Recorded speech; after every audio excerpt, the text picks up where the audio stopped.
Welcome to Waterproof Records. I'm Jacob Givens, and today on the podcast we have a very special guest. We have my older brother, Joel Givens. Thank you for having me. Thank you for having me on your prestigious music podcast.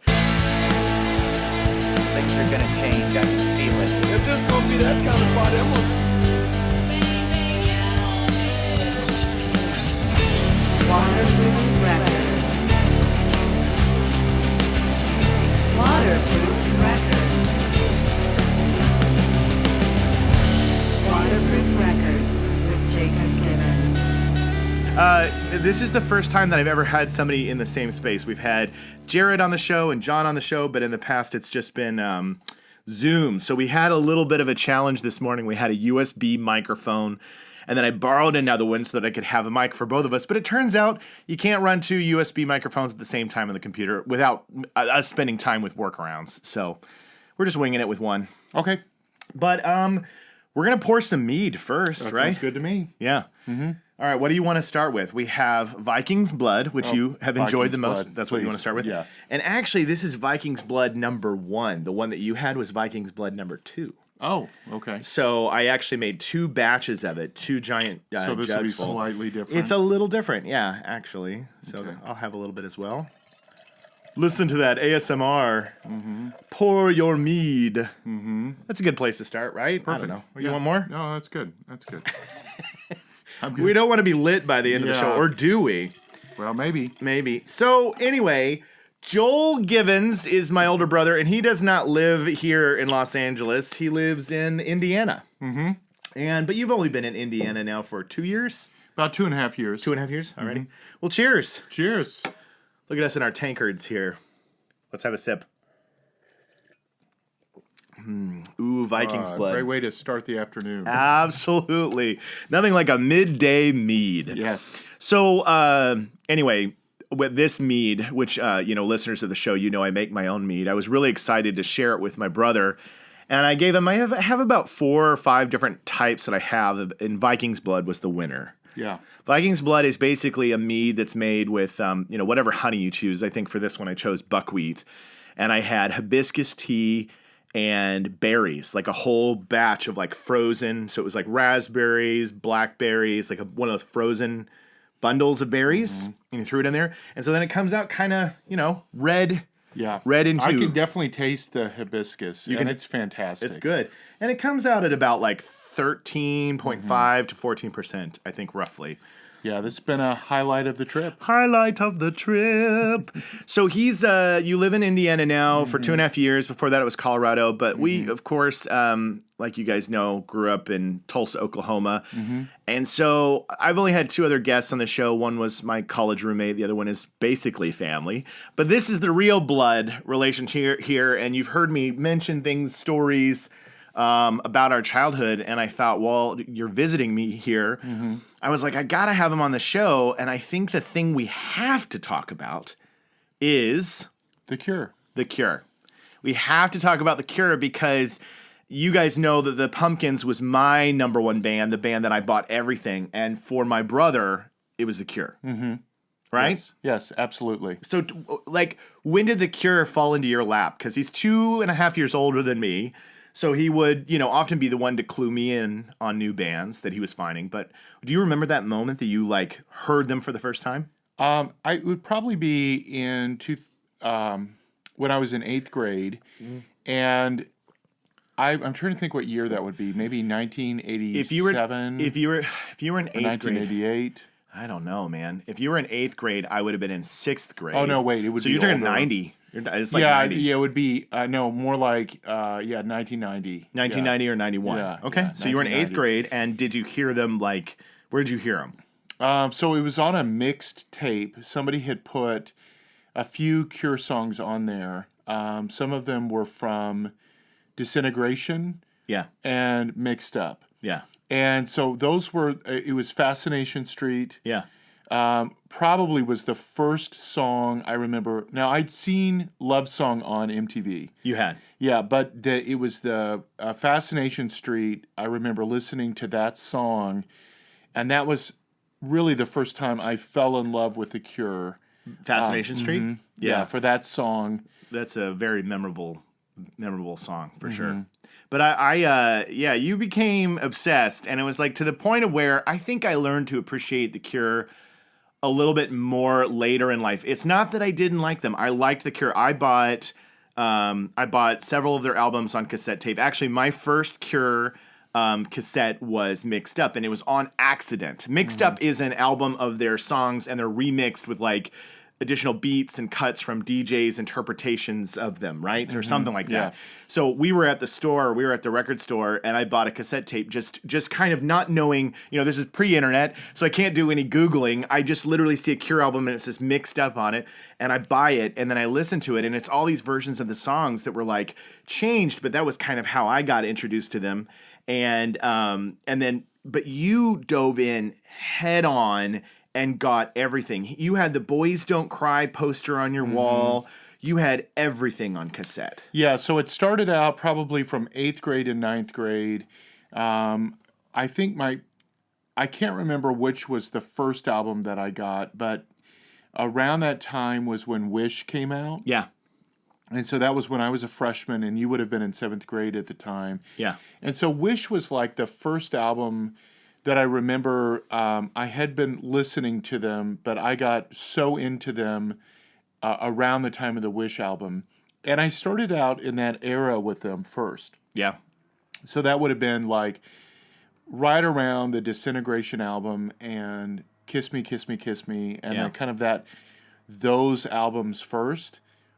And then I went back to their very first songs, from Boys Don't Cry to 17 Seconds, and those earlier albums as well. Yeah, and we have this really fun memory, and actually we decided to turn it into a TikTok, and by the time this airs, it'll probably be out there. But a really kind of a memorable moment for me and you for The Cure was A Forest. And the main reason why, we listened to this radio station in Tulsa, and it was a college radio station, and what was it, Rogers State College? I think it was Rogers State College, and it was called The Edge of Insanity. The Edge of Insanity, right? Yeah. So I've talked about that again. It was called Edge of Insanity, and back then it was like the only way you could get exposure to bands that even MTV wasn't playing in their main rotation, because really, it's not like Cure was getting a lot of MTV love. You know what I mean? Like, that's not a band. They did have some videos out there, and maybe in the 80s they got a little bit more love, but by the time we were exiting the hair metal, the glam bands, and going into alternative, you weren't seeing a lot of Cure on MTV. So if you wanted to get bands like that, you had to listen to college radio. And we were listening to this radio station, and Joel had this stereo like you do back then, which is basically like it used to belong to your parents, and then they basically give you their old stereo once you get this new stereo. And this one had this tape deck that it was like, the design of it was the tape deck would eject out, and you could see the tape playing, and you would lay it in like this. And so I think it was meant to, like, you put in the tape and then you push it in, and then you like, that's how it's supposed to play. But Joel would always leave it playing sitting out. Didn't it even jam in that position? I think so. I think it yeah. eventually jammed in that position. So we're listening, and we would make these mixes of just like, Dead Kennedys, and I'm trying to think of some of the songs that were on that radio show that we would get on a cassette tape. Like Knights of Reb. I mean, really obscure. Knights of Reb, what's that? Knights of Reb, they were like a German alternative band. I don't even remember that. What was the song? I don't know. I can't remember the name. But it was of the on song, one of the things. But it was on there. But it was like Skinny Puppy and like really weird industrial goth progressive. Yeah, and so A Forest is there, and we've got this Memorex tape in there, and we're nearing the end, and we're taping A Forest, and A Forest is do do do do do do do do do do do do do. And so it gets to the end of the song, and the tape stops, like auto stops, because we're out of tape. And we are standing there. I remember standing next to my brother. We're standing there, and we're pushing in the record button and fighting against the auto stop of the tape. And we keep fighting against trying to get that last minuscule second of the Memorex tape to dub A Forest. So the ending of it, this bass line is fading out, and it keeps stopping and starting and stopping and starting. So then we went on a family vacation to Sipapoo, Sipapoo, New Mexico. New Mexico. It's near Taos. And so for us, we were listening to that mixtape, and whenever we would get to a forest, at the very end, it would always do these stop starts at the end of the song. But that song kind of was the song of that trip. That's right. We would play it in our whatever lodge we were staying in at the time. Yeah. And it was dark, and we were in the middle of a forest. Yeah. In this kind of pine forest at this ski resort off season, and I always associate that memory of in darkness in the forest, listening to that song. Totally. Yeah. Totally. Drink that whole glass right now. Okay. You're in professor mode right now. You're very serious. I can't help it.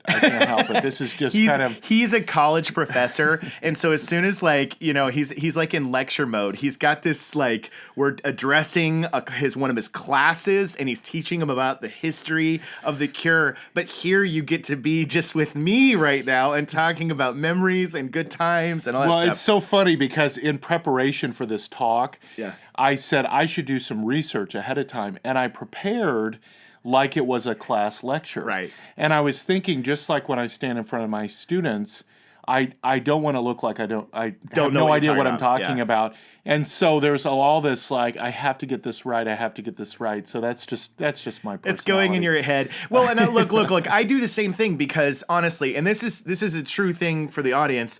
We're in our 40s now, and it's not that we didn't know this stuff memorized when we were teenagers, but you do as you get older. When I did the Siamese Dream episode, even though I literally could have a PhD in Smashing Pumpkins in the 90s, I was literally looking at the dates and the studios and the locations and all this stuff because I wanted to have the facts right. And it is one of those things that you want to be like, I remember it correctly. But the truth is, it's really hard to retain this encyclopedic knowledge of a band the older you get. You know what I mean? Not just the knowledge, but what happened when. Because as I was talking about my freshman year in high school, and I remember that the Sipapoo trip was in the fall, and that would have been when we were listening to The Forest, and I got 17 Seconds. So then you were thrown off. Wish came out in the spring in 1992 when I was a freshman. So as I was even thinking about it, I was like, no, wait a second. I was into 17 Seconds,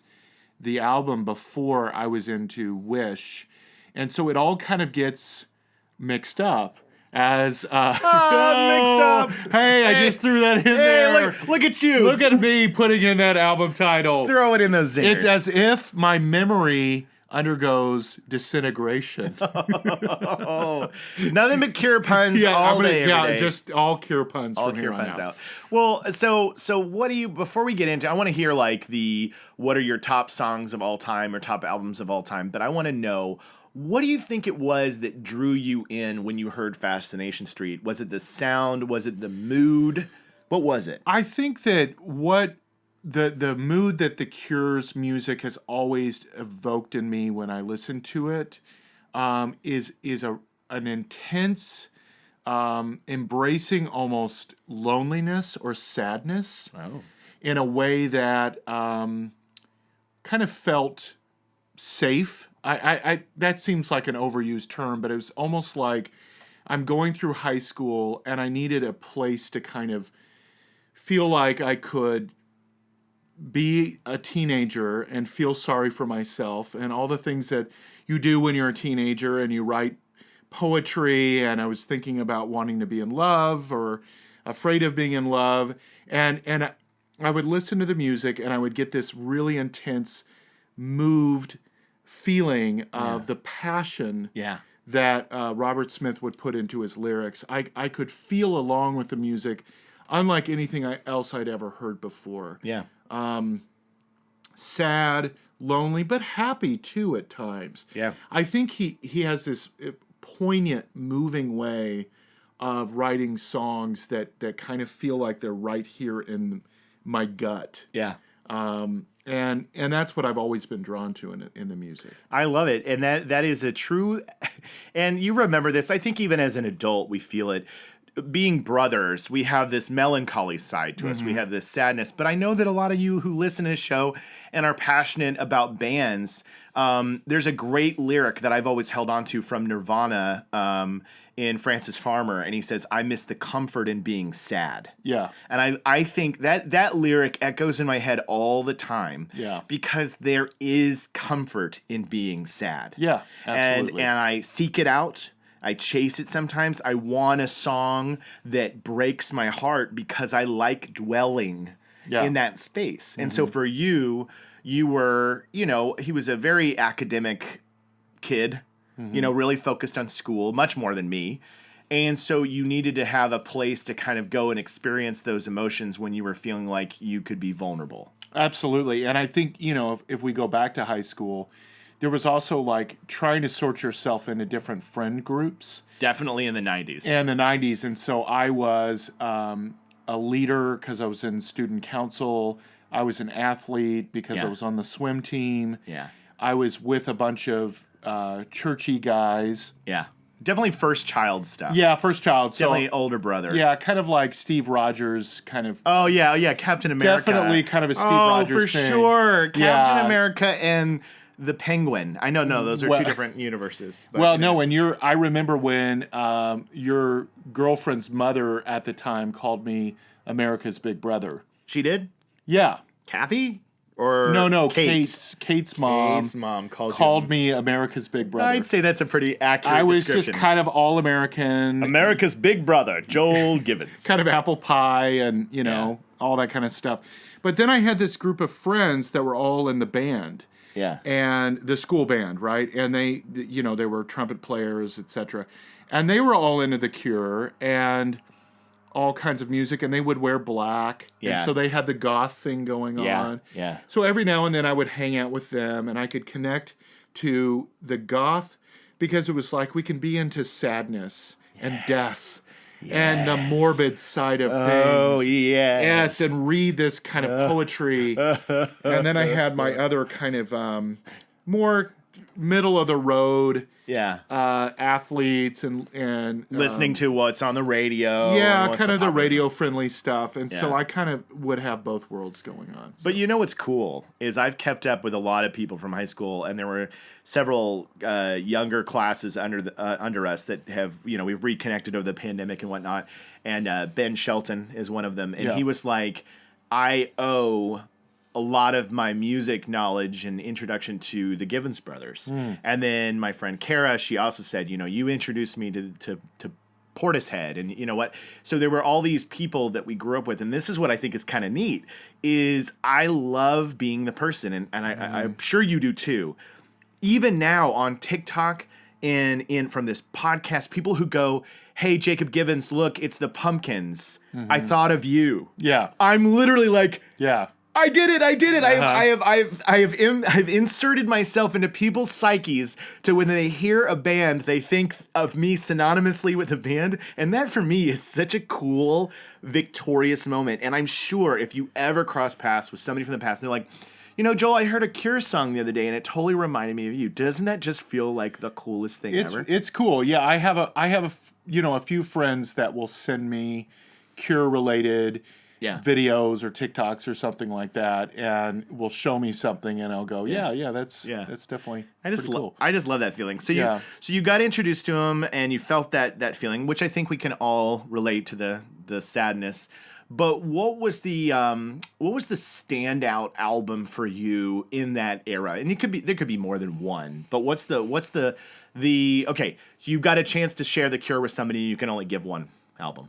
Oh gosh, I don't know if I can pick just one because, like a true fan. Well, and here's the thing, because the thing I want to say about the Cure, and it's important for this podcast, is they changed so much over the years that they were never the same band when they started in 1979 to where they are like 10, 20, 30 years later. Elaborate, because what did they sound like in the 70s? Well, so in their very first album, Three Imaginary Boys, and then we know that as the Boys Don't Cry album, which was the U.S. release of that.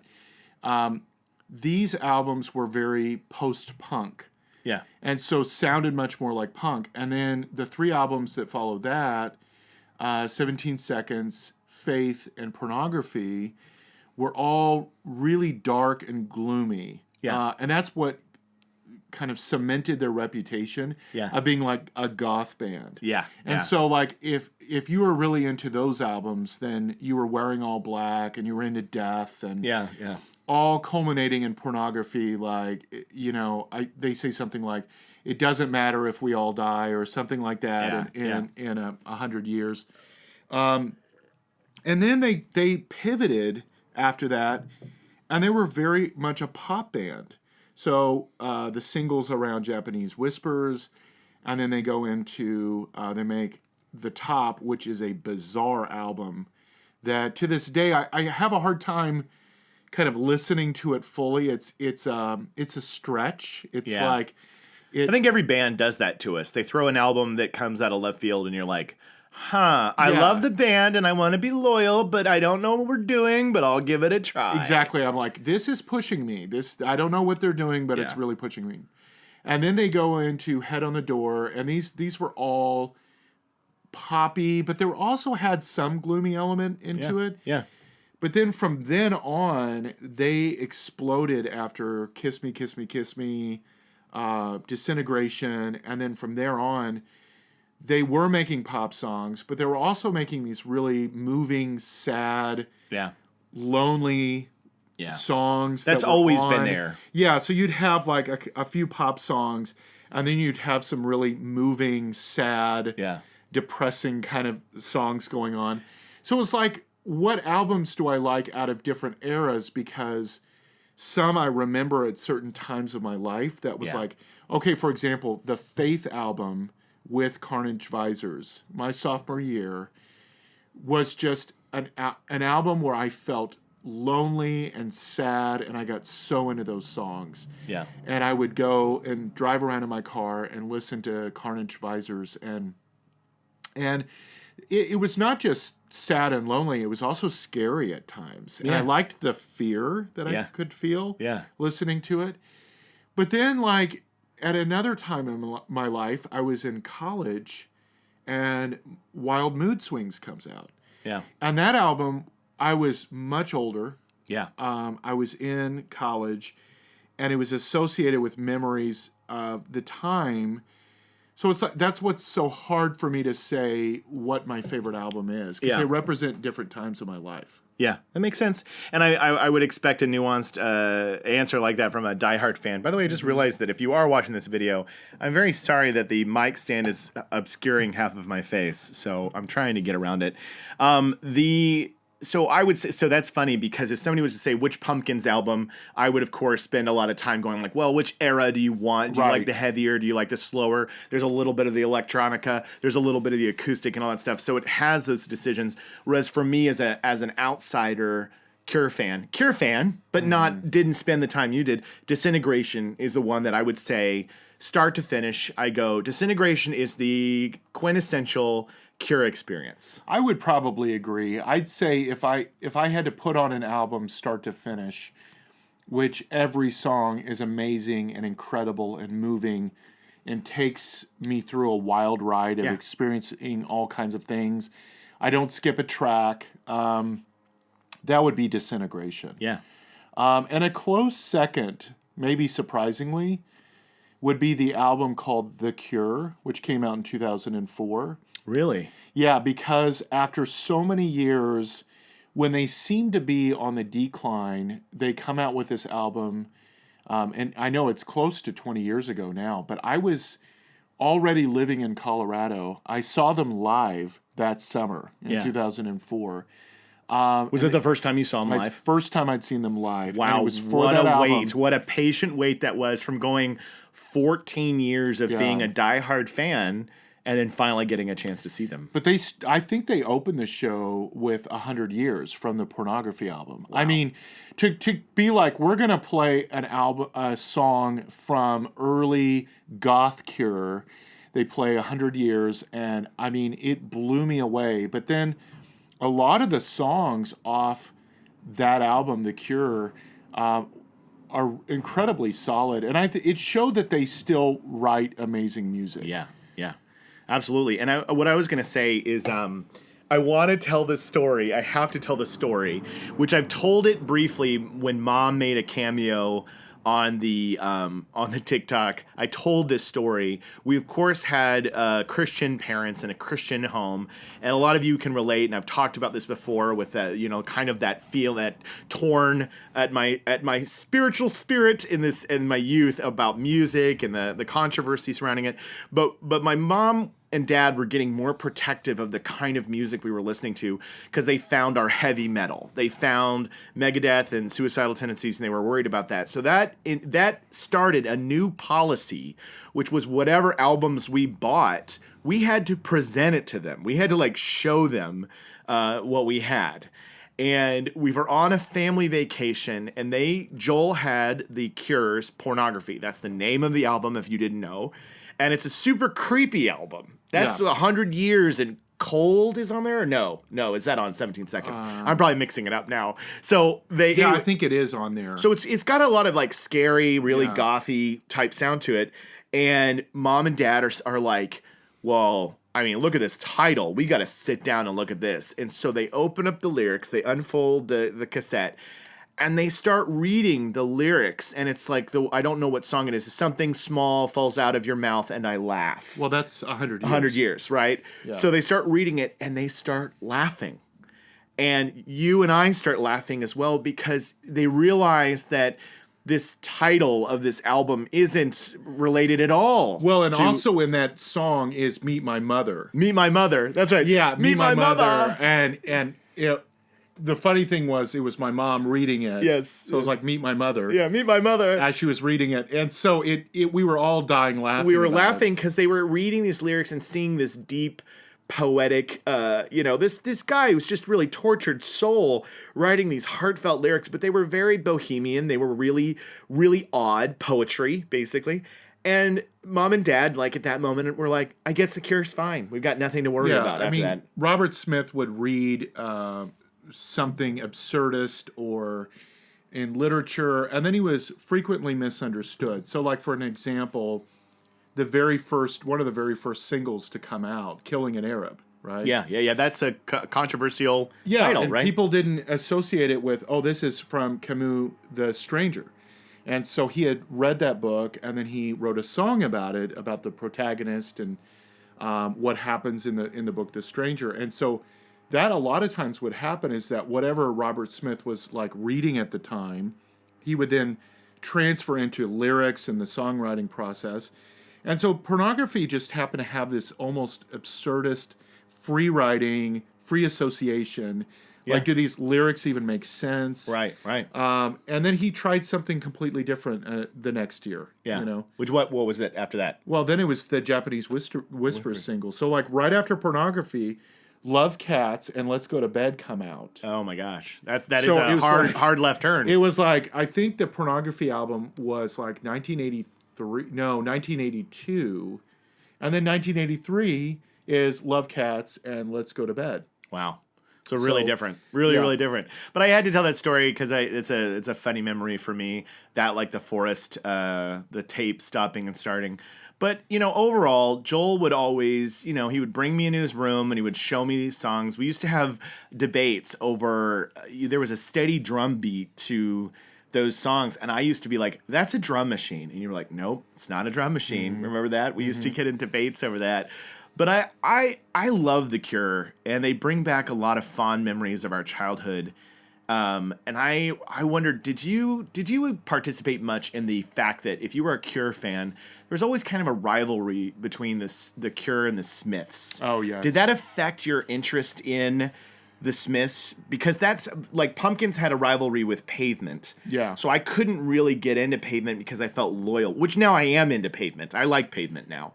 But back then I was like, well, I can't like Pavement because they hate the Pumpkins. And it was all overblown nonsense anyway. But did you have a similar thing? No, not really, because I was into The Cure from freshman, sophomore, junior, senior year.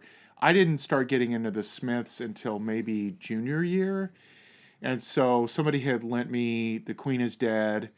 And so I started listening to more of the Smiths. And I appreciated them each in their own way for what Yeah. they brought. I mean, different sound completely. Yeah.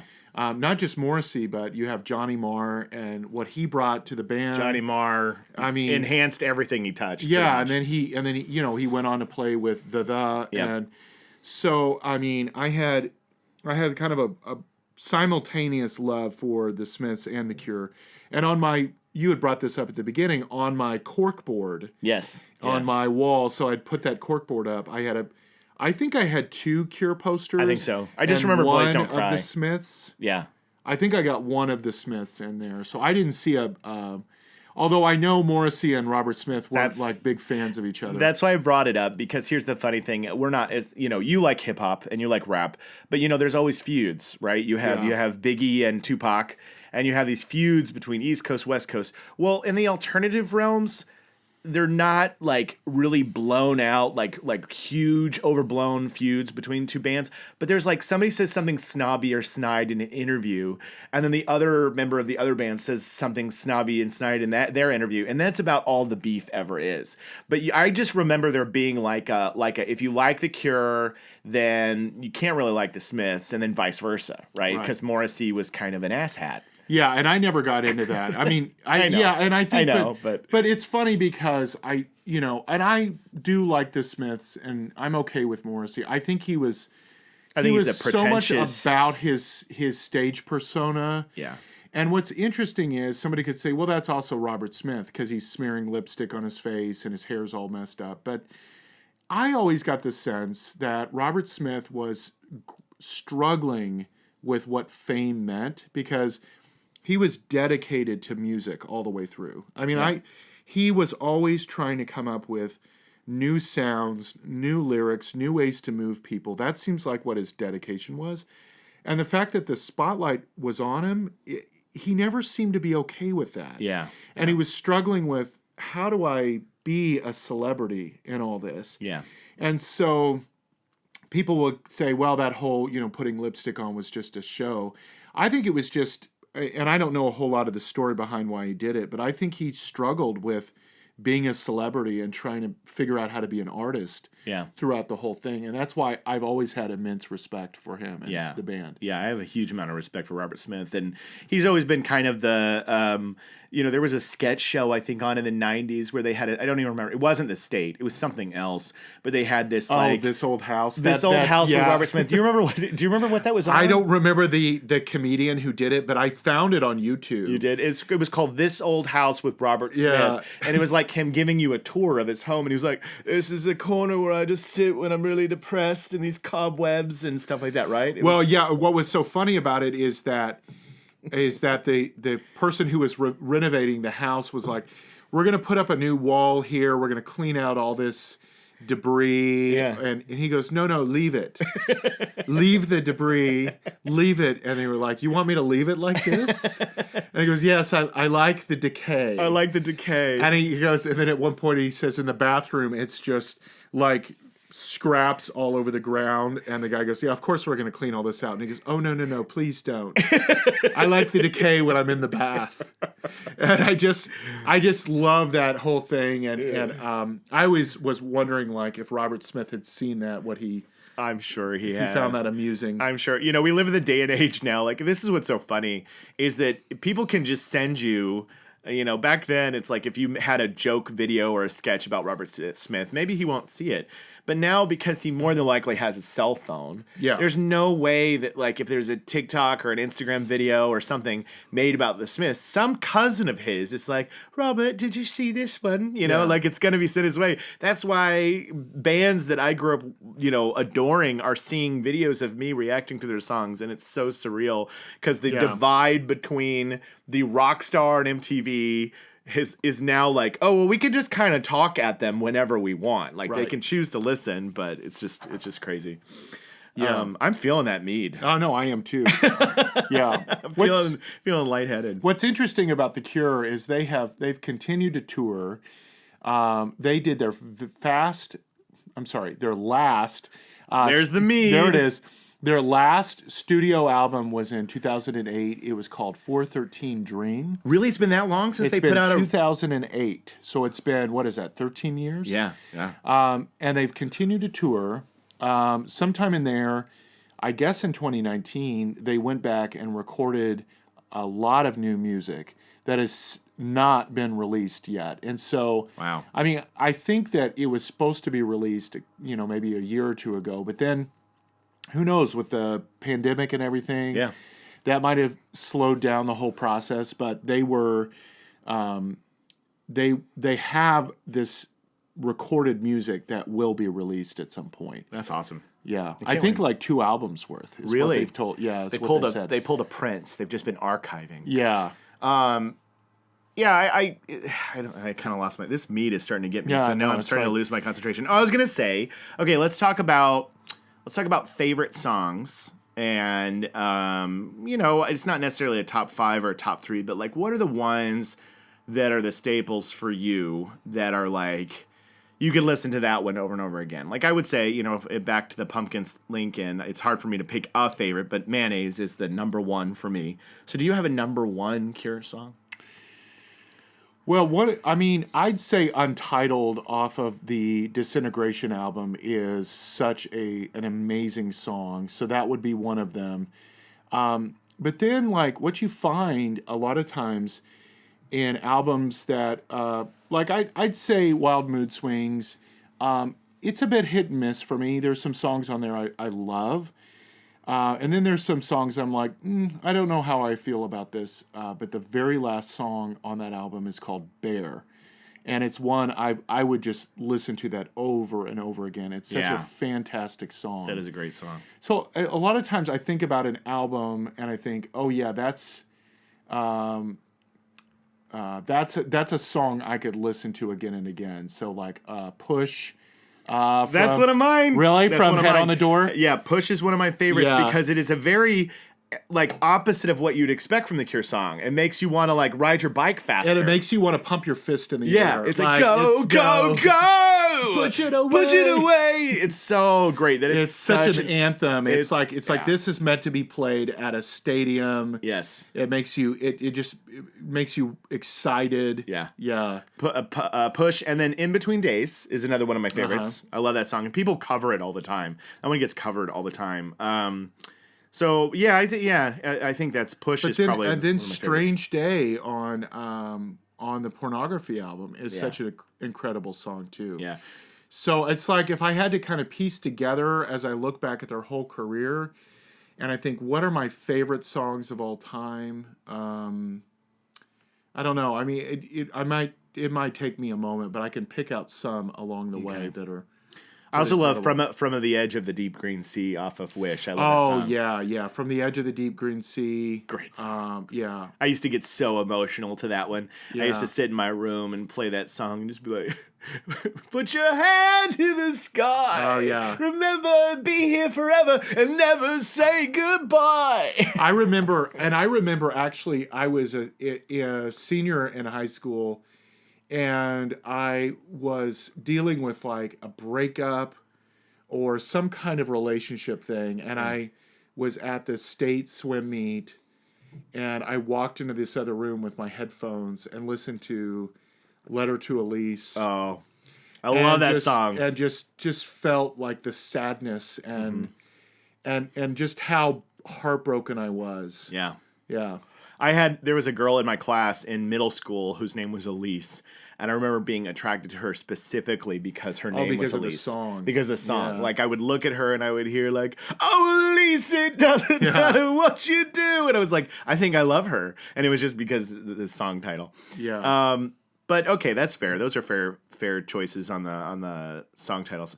I don't know if there's anything else I wanted to cover before we got out of here other than because we're doing pretty good on time. But I was gonna say, was there any kind of like, I don't know, closing Cure stories or tracks or moments about them that you wanted to reflect upon before we exit? Well, I would say there was a time in high school I would save up money with whatever job I had at the time to buy a Cure cassette. Yeah. It was like every 6 months. Yeah. That's funny to look back and to go, there was a time when I didn't have a lot of money, and I would save up to go get a cassette, and then I'd listen to it until I'd almost warped the tape. Yeah.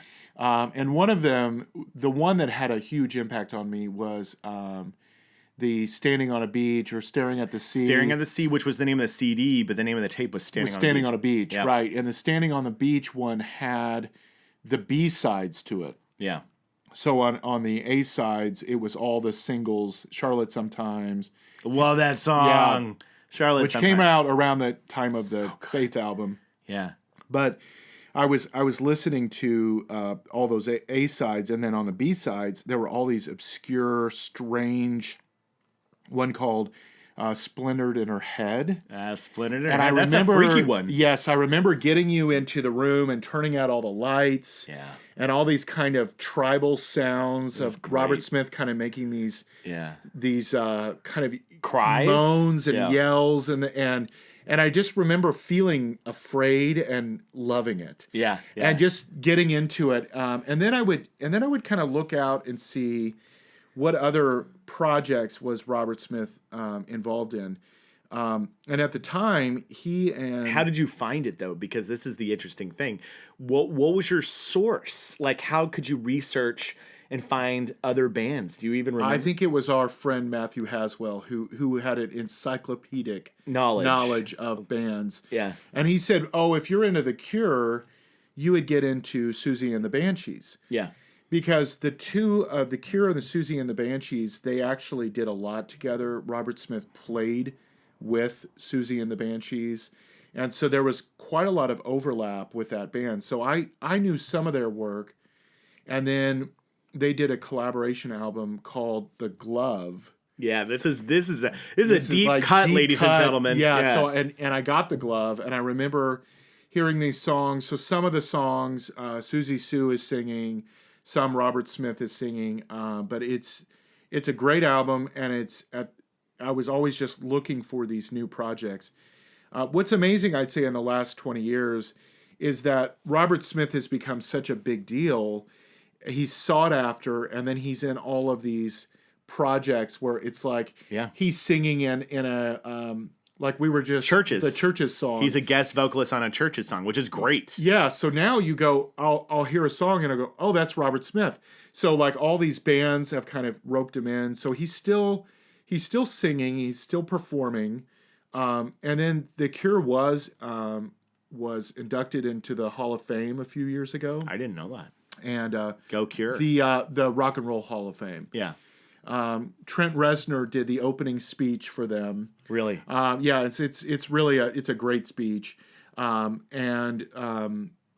Robert Smith they were finally getting inducted in, and you saw the members who are currently in the band. There have been a lot of members Been a lot of lineup changes over that the have years. changed over the years, where they've had people come and then leave and then come back.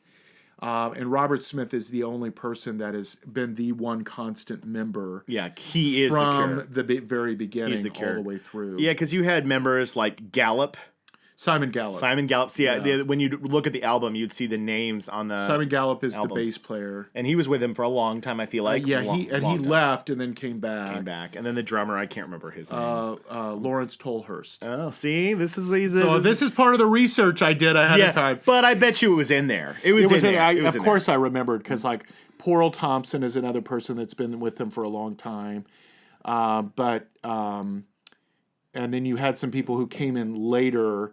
But like Lawrence Tolhurst was in the very beginning up until about 1989. Yeah. And they co-wrote a lot of songs together. So Yeah. So what was that? The Glove was a pretty obscure thing. It was like The Glove was an album that I found at some music store, and so I don't know what other kind of side projects he did, but that was one that was with the Susie and the Banshees band. That's awesome. That's awesome. Yeah. Well, that's essentially the Cure episode with Joel Givens.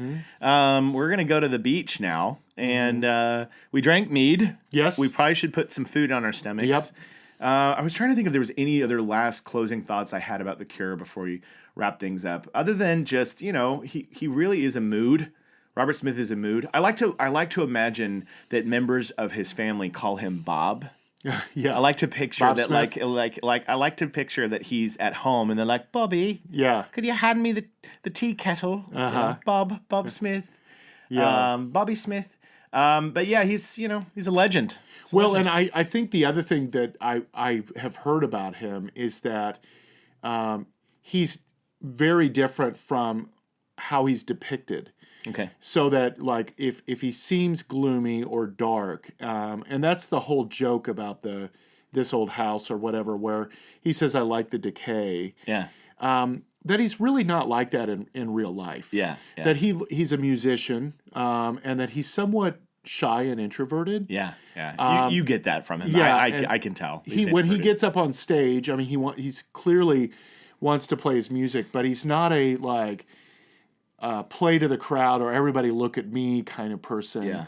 He almost gets a sense he's a little bit uncomfortable when he's in front of people, but that he's very dedicated to making good music. Yeah. And that's kind of how I think he's been misunderstood, but he has had a huge, and The Cure has had a huge impact on so many bands. Oh, absolutely. Like Interpol has said that they had a huge impact. I think I was reading earlier that Billy Corgan and the Smashing Pumpkins cited Cure as their number one influence. Number one? I don't know yeah. about that. You're pulling that out of your ass. That's what I read, but I'd say a big influence, but that's man. Wikipedia. That's so Wikipedia. Who I mean, knows? I think a lot of bands have followed based on the Cure's.